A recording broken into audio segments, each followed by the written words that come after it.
At least 70 people have been killed and 230 injured in Iraq during just one day in the latest spike in violence. Suicide blasts, roadside bombs and gun battles rocked the country on Monday, continuing weeks of bloodshed, which has claimed nearly 2,000 lives since April.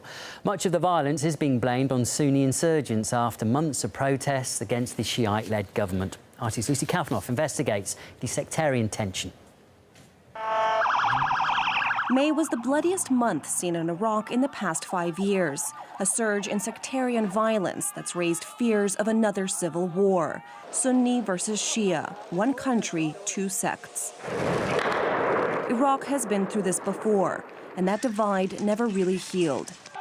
Tensions are growing between the Shiite-led government and minority Sunnis, inflamed by the raging conflict in neighboring Syria.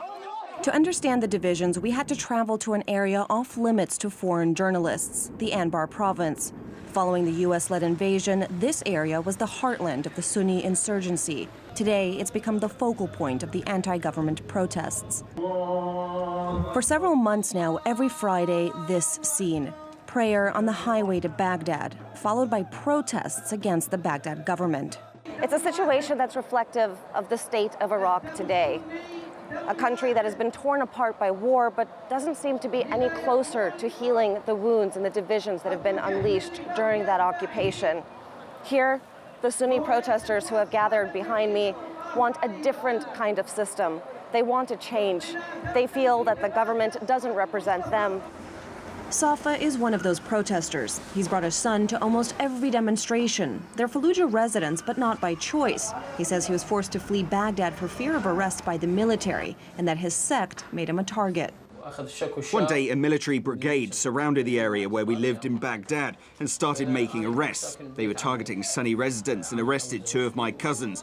So I gathered my family and escaped to Fallujah. The demonstrators complain of discrimination, arbitrary arrests, detention, even torture under the rule of Prime Minister Nouri al-Maliki, charges that the government denies. The government's systematically driving Sunnis from Baghdad.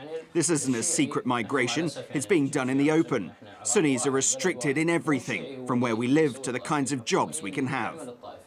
But in a Shia neighborhood, a different version of the story. Fearful of retribution for speaking out, this resident prefers to hide his identity. He tells us of the dangers Iraqi Shia face from armed groups. We also have been displaced by threats from Al-Qaeda and other militias.